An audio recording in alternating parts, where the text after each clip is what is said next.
All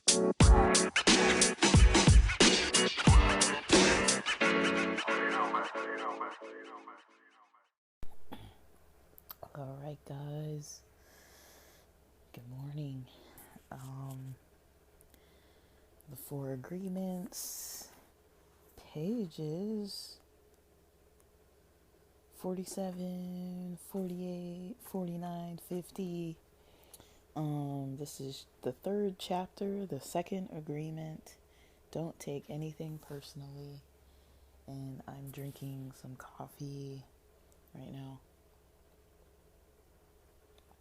So, as I'm trying to finish up this coffee, basically, the beginning of this chapter of Don't Take Anything Personally is pretty much what we would assume it's about is, the thought processes behind taking things personally.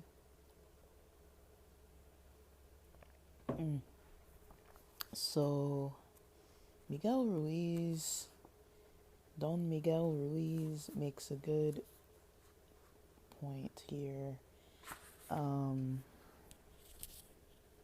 don't know. There's a quote that I liked on page 48. It says, "Nothing other people do is because of you, it is because of themselves." Now, I don't know if you're like me on some things, but it really can depend how I feel. And if I'm gonna take things personally, sometimes it's like every single thing rolls off my back. And then if it's, you know, a day where I'm kind of feeling maybe not at my best, or like I get to a period of time during that day where I'm just not feeling as good as I was at other times of the day, I can definitely go into this feel of, just not feeling well, not feeling good, feeling like frustrated and stressed out, and just maybe not so, just not having like the most pleasant of experiences, just on my own. Like, it has nothing to do with anybody else. Like, I can wake up and be like thinking about something somebody did that was like insensitive or whatever, like yesterday or a week ago or a month ago, and just kind of be replaying it in my head. Um, I am kind of sensitive to, different things that happen in social settings, but, I don't think I'm the only person that's like that. I just think it's just kind of naturally how I am, like with my personality. Um, so I do have to like catch myself a lot of the time. I do find myself having to catch myself when I get into a mindset like that, where I'm kind of like spiraling, thinking about some random negative thing, especially if it wasn't anything immediate. It's kind of like, okay, like, do I really need to be thinking about this? Like, you know, like, I've known a lot of people, I've explained kind of how I grew up, in a lot of social environments. So I've had a lot of social experiences with a lot of people. The majority of those experiences are good, but here and there, I've had people in my life that are like really not the best of people to have in my life, to keep in my life, and have either forced to try to maintain relationships with people, like maybe not deep relationships, but maintaining like some kind of like we have to get along. Like if it's like a boss, or someone who kind of holds the key, or I feel like they hold the key in some way to something that I need, it's like, well, I gotta kind of play by their rules, right? It's like I've had bosses or supervisors that I'm like, when I was in practicum and stuff, where it's like, okay, I don't really have a lot of experience, and these people accepted me into this workspace, and they're kind of in charge of my, future in a way. Like, I don't want a lot of my time and effort and energy to go to waste. Um, and especially because, in my past, like I guess my academic career, you know, not that I didn't try or that I wasn't working hard, but there were times where things weren't really going so easily, and so, you know, my my idea of the goals I was shooting for, like I usually shoot pretty high with that kind of gives me room to have some failure involved.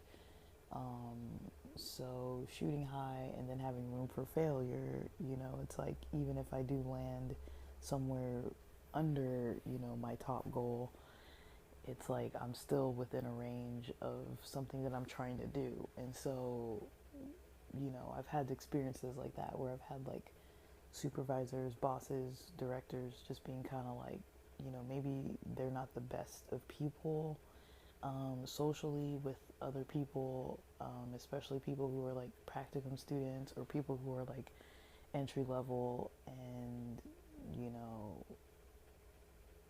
or I would feel like misunderstood by them, that maybe they didn't understand like kind of how I worked, and maybe they would assume I was lazy. Like I would kind of get those impressions from certain people that they would kind of assume one thing or another, like negatively about me, but then also they would rely on me for a lot of stuff. So it's kind of like, they would always ask me to do stuff. They would always rely on me for different stuff. I was dependable, and so it was kind of like this weird, like, situation sometimes where people would make me feel maybe like a little bit bad about not being fast enough, or when they would walk by and they would see me do something and assume I'm slacking off, when it's like, oh well, some other boss told me to do this other thing.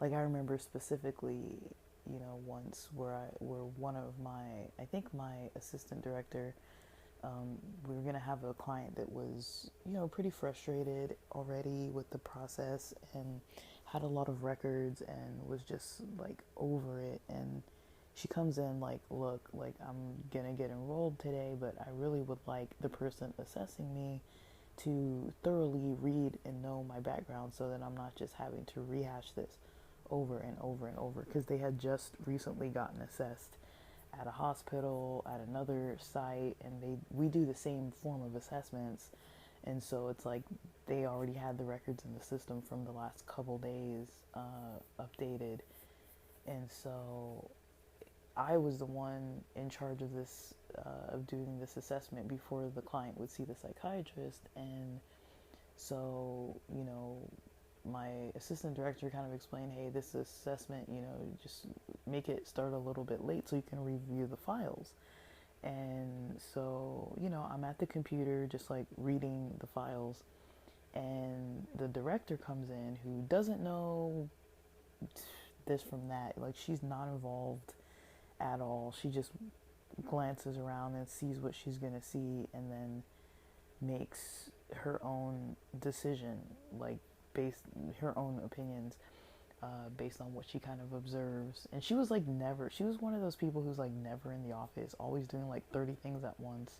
Like she didn't really connect or really like know the day to day of the staff. And so, she sees me, it's a bullpen style, room. Everyone else has clients, so they're all out of the room. And she sees me in there sitting at the computer. I'm a little bit like leaned back in my chair a little bit, but just like reading what's on the screen. And so to her, she's like, well, if you need something to do, she walks by me like, if you need something to do, you can do, I have a task for you. And then I didn't say anything, and then the assistant director comes up like, oh, I asked her to review this. She's got a really hard assessment coming up, and she's, reviewing, before seeing the client. And it wasn't the first time that that director had made those kind of comments towards me. But it was kind of like, I could kind of see that they thought maybe that I'm lazy or that I am slacking or whatever. But it's kind of interesting because at that job, I was never slacking. I was never lazy. I was always busy. I was always doing overtime. I was always working before work. Like, I was busier than the majority of the people there, and the assistant director knew this about me, but the director was just kind of like having a negative attitude. But also, I didn't involve myself with this director a lot, right? Because she was never really available, so she didn't really know me, and so I kind of realized that when I've had supervisors, bosses, directors, whatever you want to call them, a lot of times when they don't know me really well, just because I have a pretty calm demeanor and the way I might seem, because I'm not like frantically like freaking out all day and stuff and like spazzing out and like anxiously working and like running around and stuff. Like I seem calm and I kind of take my time and I get stuff done. But when they see that, sometimes they're like, "Oh, like you don't look like the other staff who are like stressed out and like busy and like running all over." It's like I would have certain times a day where I would be like, "Okay, let me get up from my desk and go do this, all these tasks, like a whole list of tasks in the chart room or at the mailboxes or whatever." And so I wouldn't have to be going like back and forth and like going back and forth like that. Like I would basically, because for me it felt a little more efficient and it broke up my day better versus being like, oh, like, um, so yeah, like, I guess that's probably the example that comes to mind the best for me is, when I've had people just thinking negatively, like maybe they didn't say like directly to me, oh, like you're this way or that way, but I would kind of assume that they would think that way. Um, but then again, it's like they never fired me, they never called me into the office about my performance, like if I'm being too slow, if I'm looking too lazy or anything like that. Like I always got good reviews. And so it's like you they would treat me one way kind of sometimes, but then it's like I don't think I was really problematic, right? But then again, thinking about, them and kind of like everyone else they were around, I was kind of like unique in that way. And like just in the way that I work, I'm a little bit unique. I kind of just sit and look like I'm staring, but like I get things done. It's just, I think a lot too. Um, and I am easily distracted. I'm very easily distracted. It's hard for me to kind of get organized sometimes. If I don't like sit and just like organize what I'm doing for the next couple hours, like before I start doing it, then it's going to be a little bit difficult most of the time. So, yeah, and usually it's also going to be the negative stuff. If somebody thinks something negatively, that's probably going to stick more than if somebody thinks something positively.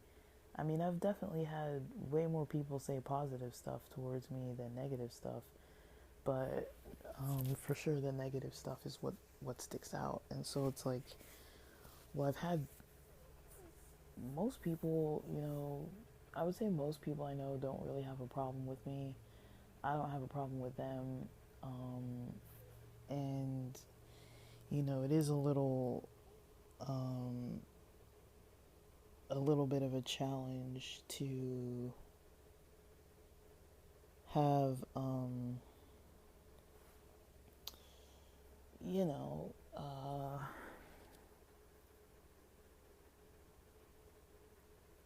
um, like I guess it's a bit of a challenge to have, um,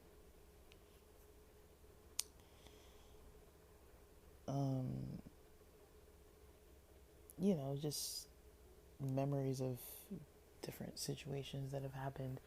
Um, I wouldn't say that I currently have any situation where there's somebody in my life that's routinely, getting to me on a daily basis. Um, Definitely my memories of certain types of people like that do get to me, but like still, um, but I wouldn't say that I have anybody currently like that. Just mostly because almost everything I do is pretty remote, and I haven't been like in a workspace, in a public workspace in a pretty long time. It's been like over 6 months now. Um, but yeah, I don't really,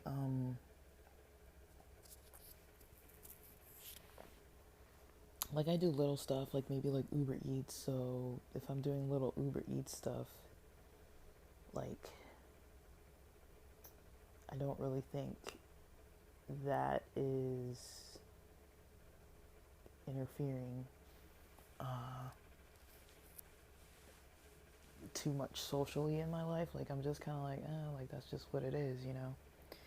Um, but yeah, like as far as that type of, you know, thinking about other people, taking things personally, um, I mean, we all have imperfections, and other people aren't really going to see things the same way that I do, and that's fine. Like we're different people completely. The book talks about people being in their own worlds because they have their own background of what they've dealt with, how they've been conditioned. I was listening to this Prince interview, or the artist formerly known as Prince interview, last night, where it was old. I think it was with Larry King or something like that. It was like an old interview where he was talking about like various topics, and I think that was the interview where I guess he was kind of talking about his creativity coming from God, but he did mention something kind of along those lines right before that, where he was saying, you know, um, he was saying he recognizes that he was influenced by his father, and his father was influenced by his father, and his father influenced by his father. And when I'm thinking about like how we're conditioned, how we grow up, how we're raised, and come to conclusions that we come to, and deal with the things positively that we deal with, as well as dealing with the things negatively that we deal with. um, a lot of it is influenced by the people who raised us, in our upbringing. you know we started to form the ways that we think about life and address different things that come up in life, even if it's like someone being negative towards you. You've had people model certain things for you in the past. You've had people model anger, you've had people model sadness, you've had people model, delight, you've had people model love, you've had people model joy, you've had people model all kinds of stuff like dishonesty, you've had people model, like different weird little things like work ethic. Um, one thing that I would say, I definitely learned from some older family members was this whole like, just lying about things, like little white lies. Like I used to know people that would just tell little white lies all the time about like everything. And, when I was younger, I grew up with that, and, I kind of knew that they weren't telling the truth. Um, but it was always like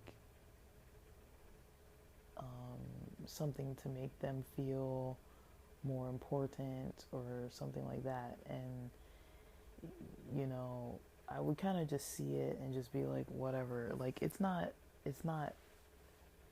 a very valued trait, I would say. But I definitely picked that up in my youth, in my teen years. um, I would just be like lying about stuff. Like it would be like anything. Lying about the friends I had at school, lying about, you know, different, situations that happened that never even happened. I'd just be like making stuff up. Um, because I don't know exactly why, but I would say probably because it made me feel or seem more interesting, and then also because I didn't really think too much about it being wrong until I had some friends that kind of pointed out to me, like they were nice about it, surprisingly, and I'm glad that they were nice about it. But it's like I don't know how they put up with me, but they would just be like, "That's not how that happened," like you know, and they would just keep like saying what actually happened with the truthful details versus like and it kind of got to a point where um, I remember talking about some book or something, and somebody assumed it was like in the Bible or something, and they're like, that book you were talking about, I think it was like the Book of Enoch, and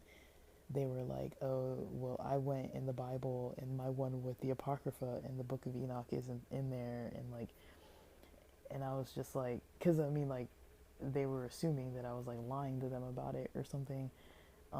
But I was like, no, it's not in the Apocrypha. It's its own like separate little book. It's a whole different book, and but it was just kind of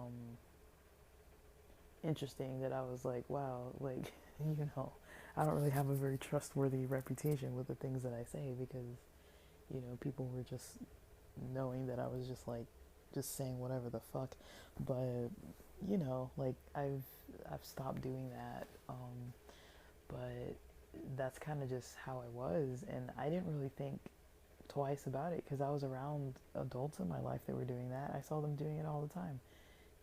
People at church, people who were in positions of power, family members. I saw people doing it all the time, so I just did it too, and didn't really think too much about like how is this affecting other people. Like it was fun for me, it felt good for me making up like random stories about my day. It's like, yeah, my days are boring, I'm not really doing anything that exciting, but the things that I would say I would be doing would be like wow, like your day must have been pretty cool, like that was a fun thing that you had happen. But it wasn't like all lies all the time, but like it was a lot of just like bullshit. And it did get to a point where I was like, I can't even like keep up with like what I said. Like I don't even remember what I was saying. But like I didn't really feel bad about it till like later on, where I was like, I gotta stop doing this. This doesn't, it doesn't help anything. But it did help me kind of like keep a distance from people, because it was like, you know, it was kind of like a protective measure to some extent. But at the same time, it was like, you can't be doing that. And like I matured out of it and kind of realized, that's not the best way to develop relationships with people. And I did start like working more towards my values of having like authentic relationships with people. Once I kind of started knowing what safer spaces were like, and you know things like that with different people, I was able to kind of calm a lot of that down, because it was like, well, these people aren't judging me. If I have a boring day, if I have a shitty day, if I have a great day, they would celebrate the successes, and then anything that was, troubling kind of situation, we would kind of like talk about it, and it was like, okay, well, and that kind of helped. That's all it really took, was just like meeting people that were kind of more, you know, um, just not jerks, basically. And so, yeah, like it's definitely a struggle, guys. Like I know it's a struggle to be like trying to uh, you know get things right, but it's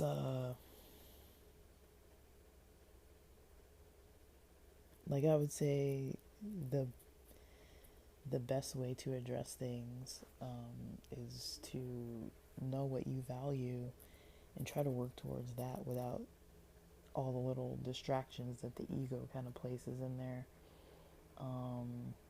Like pretty much anytime when there's something that's, you know, I want to do this, but how come I'm not getting closer and closer to that every day? Usually there's some kind of ego defense coming up. Like, it can be something as simple as, I have all these plans of what I want to do the next day, but I'm a little like concerned, like a little, um,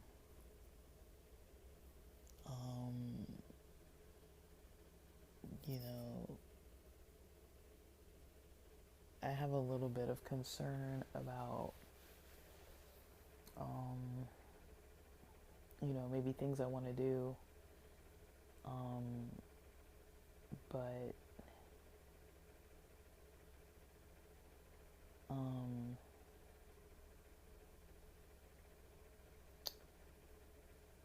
but yeah, there's something getting in the way, and so, uh, like lately, that's kind of how. I mean, it's not really on this topic, but that's kind of how my days have been going. Like, I've been really having trouble getting organized because there's a lot of stuff I'm working on, and I noticed that there is a lot of anxiety behind, like, putting in the effort and not getting the results.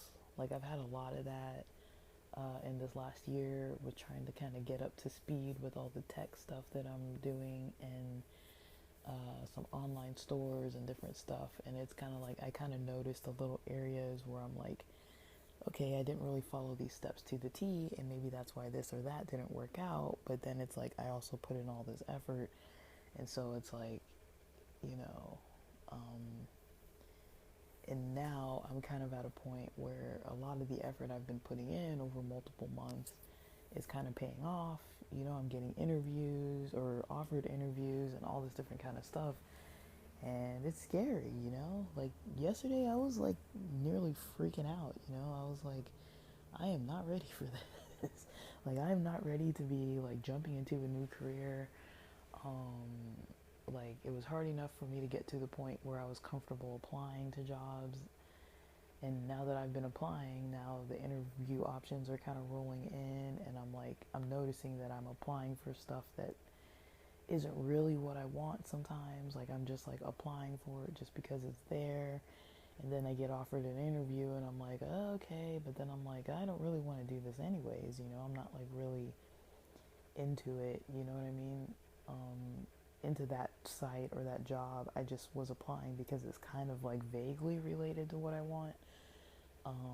And so now I'm like, okay, now I've got a lot of options rolling in of stuff that's not really something that I need to do.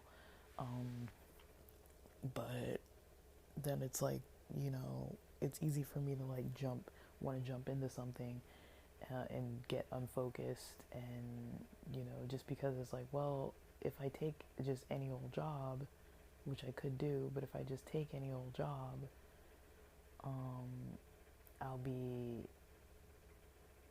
that'll be helpful.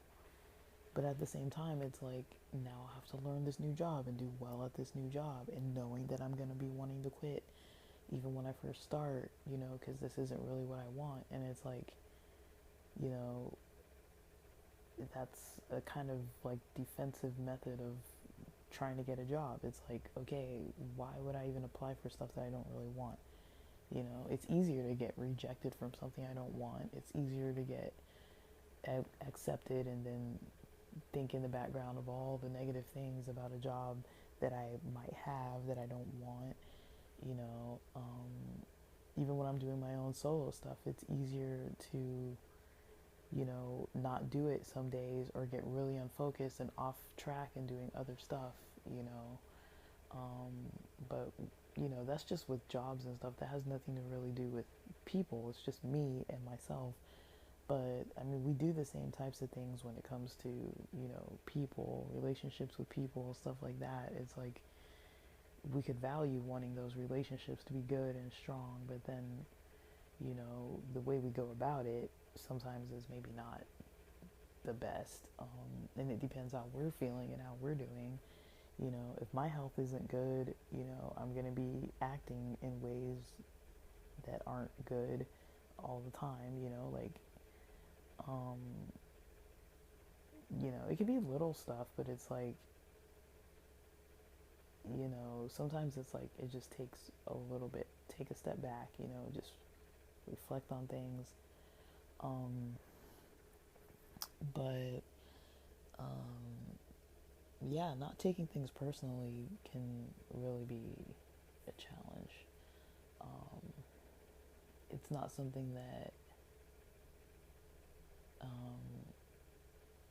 a lot of us really are taught how to practice.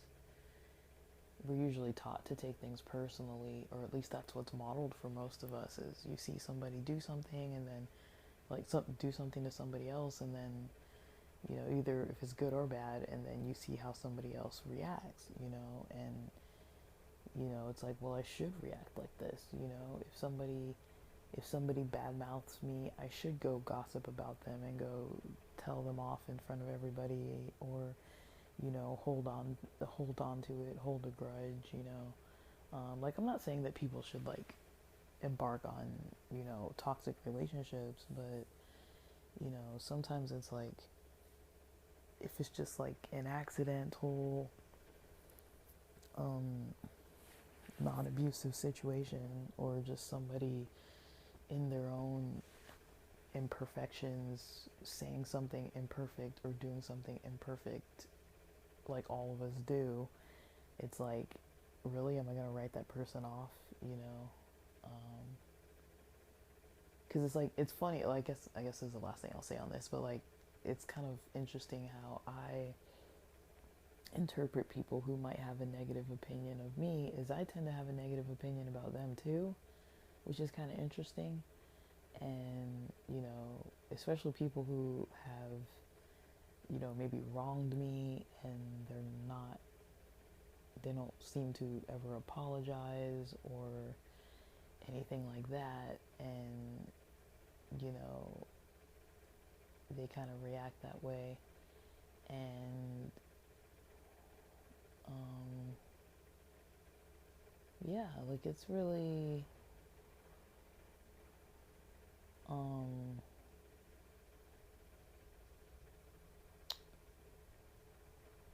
um I don't really know. Like, it's just something to try to think about, because it gets in the way. It's like, sometimes when something happens in the past, it's like, what are you gonna do about it? Like, it really doesn't bring value to the current moment to think about those things. And I'm really noticing that. It's like, some stuff is like, do I really need to be thinking about this? Like, is it really that kind of a thing that I need to be like sitting and thinking about? Um, like, if it's like something that happened involving another person, it's like, I don't really need to think about this. Um, but all right, guys. Well, I gotta get on with my morning. It's a little after 8:30. It's 8:35 a.m. I gotta get on with my day so I can get some stuff done as early as possible before I start to talk myself out of things and run out of energy. So with that, thanks for listening.